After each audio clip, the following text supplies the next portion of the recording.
I've been a recruiter at Airbnb for around 2 years now, and my focus is really on university level programs for undergrads and grad students, primarily in the technical space. So we have software engineering internships and new grad opportunities at Airbnb most years, and that's sort of what I focus on.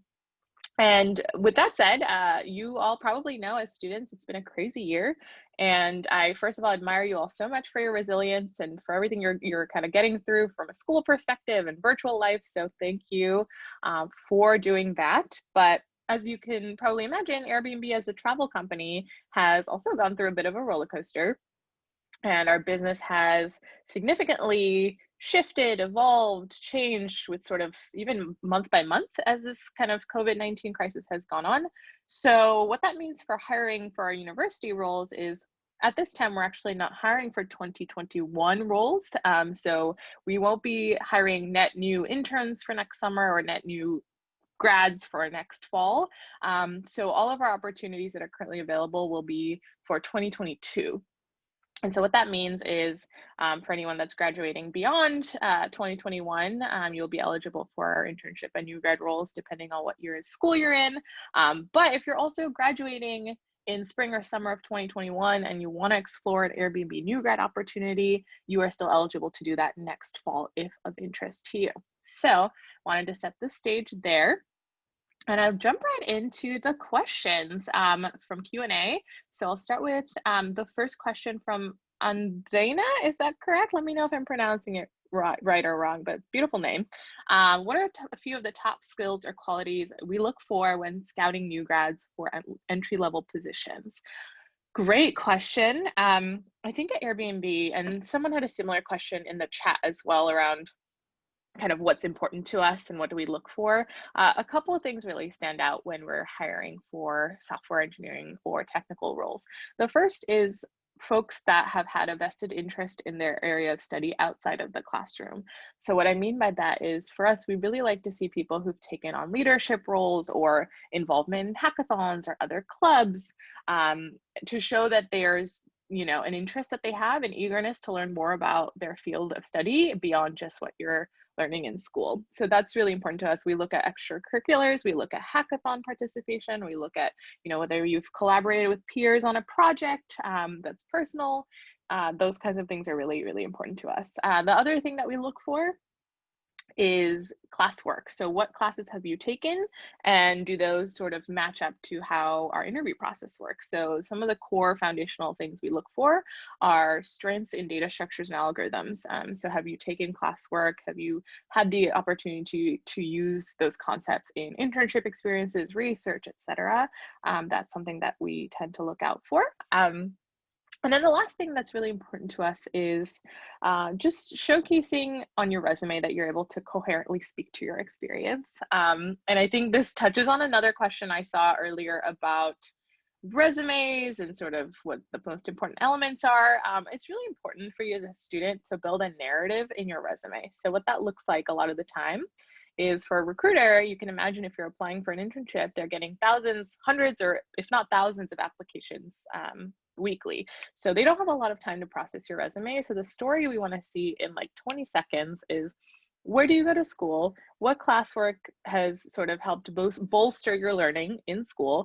How have you used that classwork and translated that into real world experience, whether it's through internships, research, etc. And then how have you applied those skills in your extracurriculars and built out a kind of toolkit of skills that you know and can speak to as a subject matter expert. So those are some of the things that we look for as far as like the narrative of your resume. So that's sort of the flow I would encourage you to put your resume in. So start with education, classwork, work experience, extracurricular and leadership experience, and then skills and interests, etc. Cool. So a couple other quick things here. What does the typical interview process look like for a technical position at Airbnb? Kind of a segue from what we look for. As far as our process goes, it is a relatively data structures and algorithms heavy process. It's one that is actually currently in evolution. So if you interview with us next fall when our roles open back up, it's going to look a little bit different. And why that is we're really trying to make our process more aligned with what students are learning in school and how you're applying those skills, rather than kind of testing on niche concepts that you may or may not have encountered depending on what your experience has been. So we really want to build a sort of level playing field in our process. And so we're in the journey of sort of getting to that point, but our process starts with, right now, a technical coding challenge online through HackerRank. I don't know if anyone here has heard of HackerRank or taken a HackerRank test, but it's a pretty standard online coding environment where you take a 60-minute test. Then you go to 2 coding interviews, which again are around data structures and algorithms for interns. And for new grads, you have 1 more coding interview. And then everyone at Airbnb, which is relatively unique to our company, I haven't heard a lot of companies do this, goes through a non-technical interview, which is called a cross-functional interview. And that's generally with someone that's not in the organization that you're interviewing for. So if you're interviewing for an engineering role with us, you'll likely have that cross-functional interview or interview with someone else that's not an engineer. And this is an interview that's really just a way for us to understand how you internalize Airbnb's values as a company and our mission, right? So Airbnb's mission, for those of you that might not know, is to create a world where people can belong anywhere. And that's a pretty broad and idealistic charter, and that's something we really aspire to. So we want to understand through this last behavioral interview kind of what that means to you, what belonging means to you. So I hope that helps clarify a little bit about our process. Let's move on. I'll probably jump back into that if there are more questions around it later. Let's see here. How did you start your career? Did that help you get to where you are now? I'll really quickly cover that because I'm not an engineer. I'm sure it'd be more interesting for you to hear from technical folks. But I started my career in recruiting, which is actually pretty rare. I went to a UC school as well, and I graduated as a business major and sort of fell into this world. And one of my first big projects is really to plan a set of events at a campus that I was working with. And I think that really solidified for me why it's so important to work with students and sort of understand what you all want and what information is helpful for you, rather than assuming what the company thinks is good for students. And I think that ethos has really helped me in my career, is understanding and that at the end of the day, we want to provide impact and growth for you all, so that you're better equipped to do that and to help make impact at companies like Airbnb or others. Cool. What changes have the impacts of COVID had on recruiting? Hopefully that earlier context around our hiring plans helped answer that one. How has Airbnb adapted to the workplace throughout these past couple of months to keep everyone safe while engaged? Thanks, Juan, for that question. Airbnb is actually working fully remotely until at least next August. So I guess that's one way we've adapted the workplace. We are not working in a physical office for a long time. Even if the offices do open up, we have the choice to be remote until at least next August. And our teams are currently figuring out what it means to have folks, stay permanently remote if that's something they choose, or slowly phase back into our offices in our headquarters or at satellite locations. As far as adapting the workplace to keep everyone engaged, we had a really great work from home stipend come through earlier this summer, where we were able to set up our ergonomic setups at home to make sure we were really able to be productive. And we are, finding ways to stay connected as a team. There's been a great speaker series throughout the summer from different employee resource groups, bringing in lots of folks to kind of tell us more about things going on in the world, things going on from a COVID-19 perspective. And I think those opportunities have been really great ways for us to connect. All right, a quick question around online presence. I don't like having much of an online presence, slightly unnerving. Is LinkedIn that necessary? That is a great question. I think, you should never compromise your level of comfort when it comes to your privacy online or anywhere. So as a recruiter, I believe LinkedIn is important, but if you are finding that you're able to engage in other ways and get exposure to opportunities in other ways, like through Jumpstart, through MESA, through, sharing your resume, etc., then I would prioritize making those channels really fruitful for you. So yeah, at the end of the day, I wouldn't compromise your direct comfort level just for the sake of recruiting. I think there's many channels now, Jumpstart, Piazza, virtual events that companies hold where you can still get exposure to folks who you can share your information with. All right. Another great question. How do you see the company's core values reflected in your team or the management's approach to people management?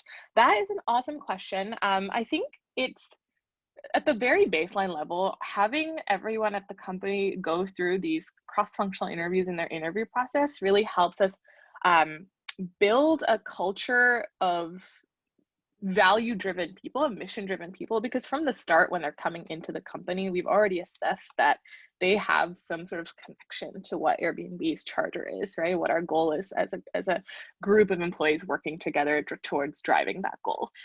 So I think on my team, the way that it's reflected as a university recruiting team for us, belonging is truly core to what we do in university recruiting. We want to build incredible programs to intake students to help them grow while they're Airbnb, both technically, professionally, personally in their networks, and then take all of that learning and all of those connections and relationships that they build onto the next thing, whether that's at Airbnb or not. So I think university recruiting is really sort of a kind of at the front lines of building belonging for people at Airbnb with our internship program, our new grad program. I think the first experience like that you have in your career, whether it's an internship or a new grad role, is so crucial. And our team is really lucky to be able to help support that. So I think we are always thinking about ways to innovate and make that experience for junior talent at Airbnb really, really impactful, really robust, really a learning opportunity rather than just bringing in people to do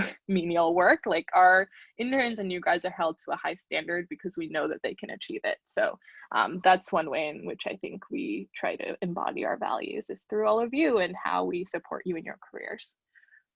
All right. Couple other questions here in the Q&A, and then I'll move to the chat. Can you talk about product management at Airbnb? Great question.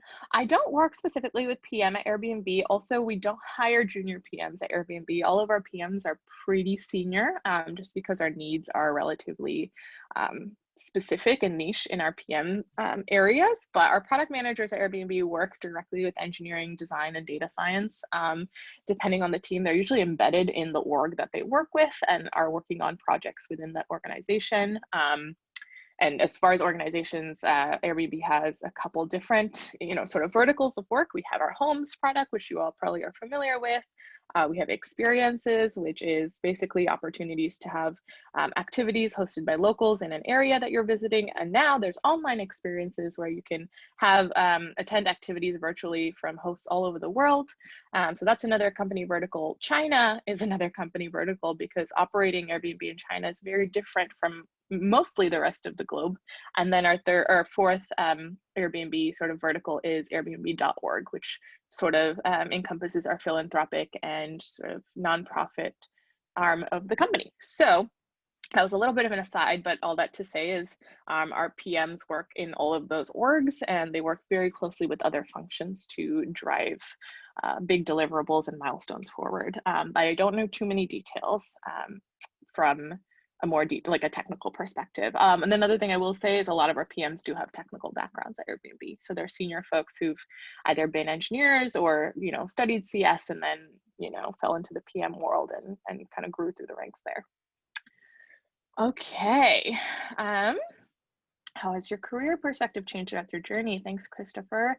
That's a great question. I think this year has really illuminated a lot for me as a university recruiter. I think what I'm finding is that students, and feel free to correct me if you don't feel this way, but I feel like students are incredibly resilient and adaptable to changing circumstances. And I think companies need to evolve just as quickly with them.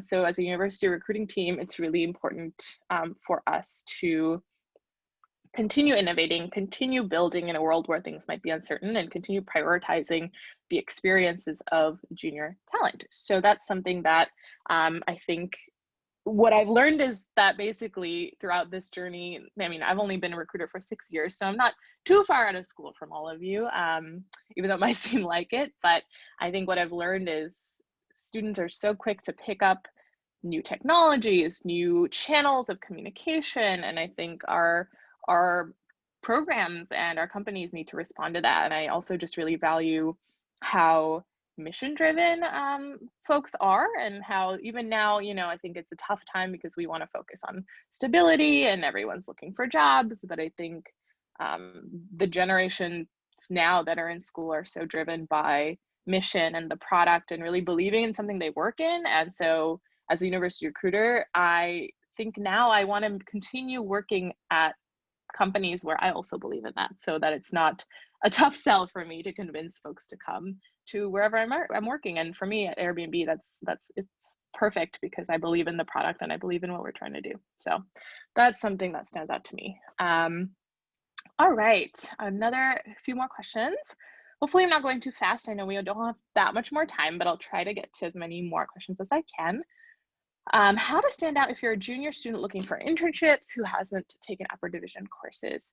That's a great question. I would say that, again, if you can focus on things that you do outside of the classroom, ways in which to grow your skill set that aren't necessarily dictated by those courses, I would really prioritize that. So whether it's self-learning something or taking a course online or finding a way to engage your peers in a personal project or building a website or really anything that interests you, being able to showcase those efforts will sort of help bolster your business case, right, to be hired.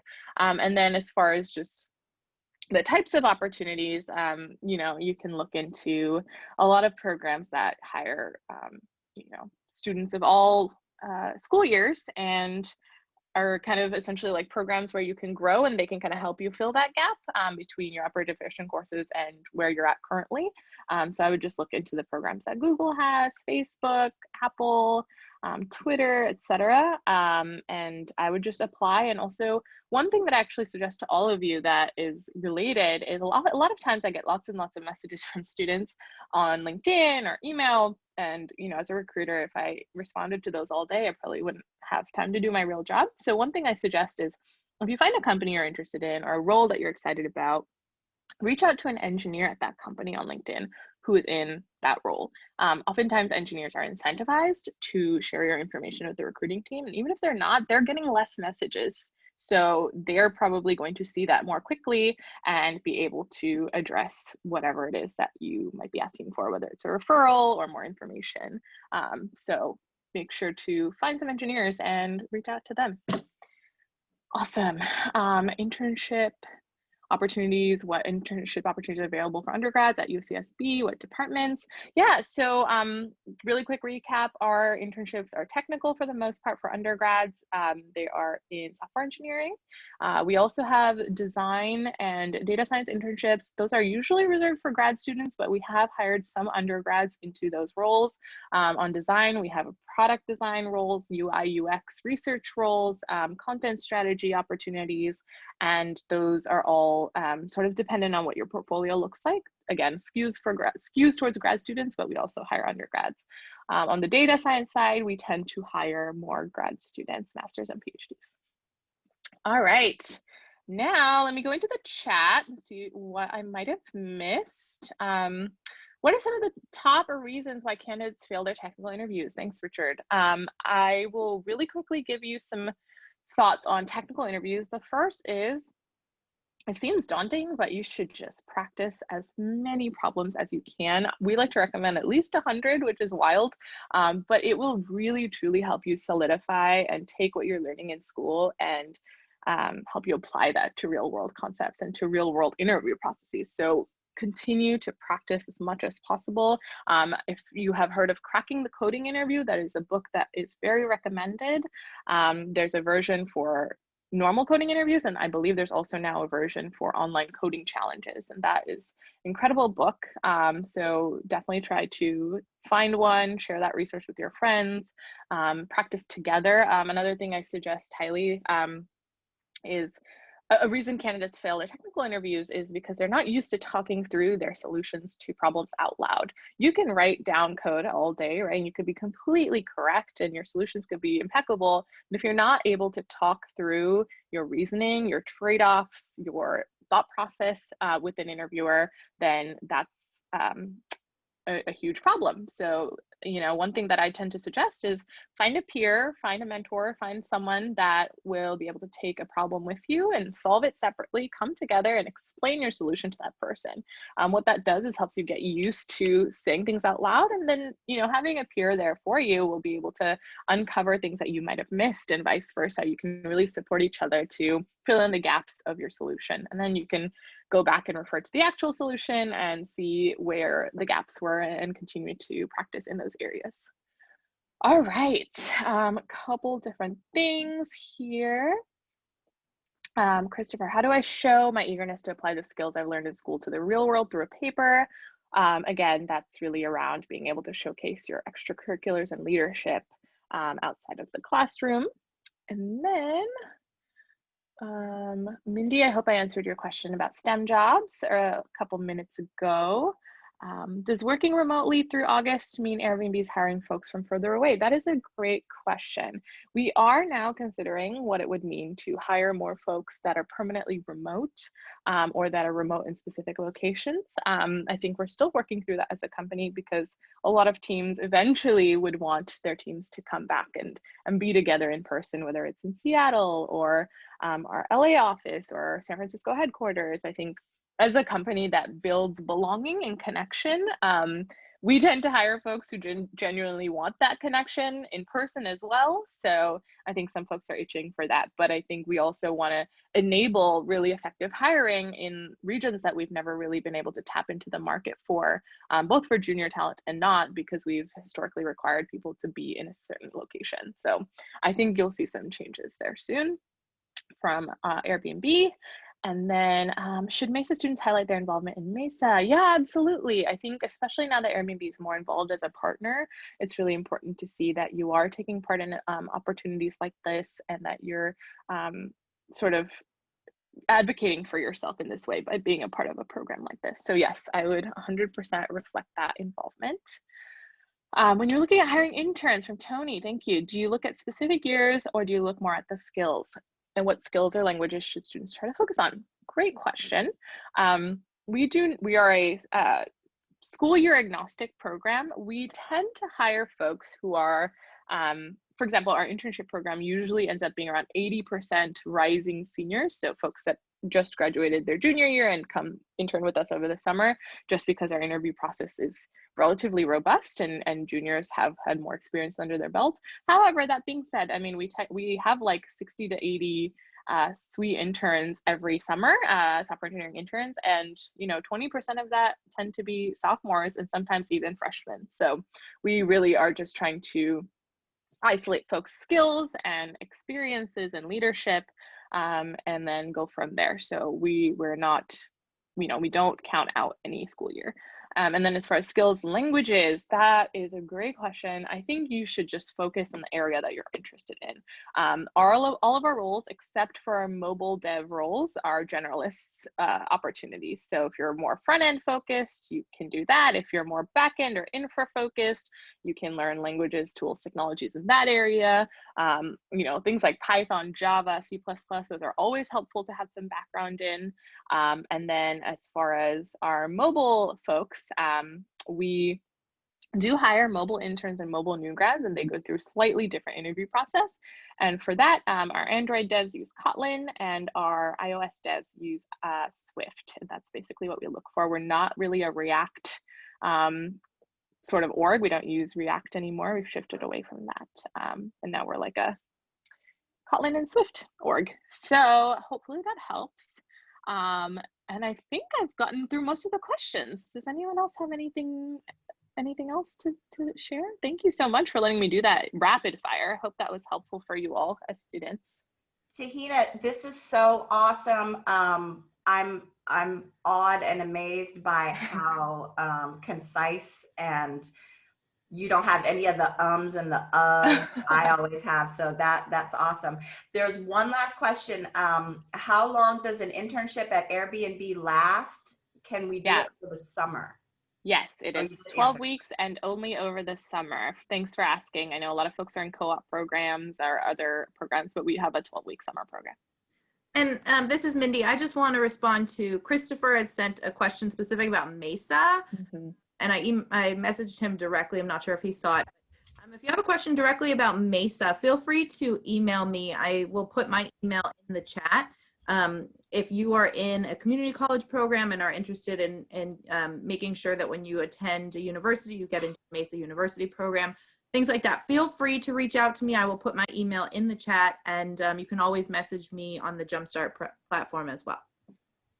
So everyone through the chat, can we please say thank you to Tuhina for this really informative session. This was awesome. I learned a lot. Awesome. Thank you so much. Thanks for the great questions, y'all. I really, really appreciate it. I mean, really thank you for your engagement and for everything you're doing to stay resilient. So congrats to you all. Have a good rest of your semesters or quarters. And I'll be looking forward to staying in touch. Oh, I'm sorry. Before you guys sign off, I put a link in the chat. Please, this is a quick survey. So if you take this really quickly, this will help us to gain feedback on future AMAs. Do you guys, to let us know if you want to do more, which companies you want to do them with. This was our first one. I think it went splendidly. So if you can give us your quick feedback, that would be really awesome. Thank you so much, everyone. All right. Thank you. Take care. Thank you, Tuhina. Bye-bye. Of course. Bye.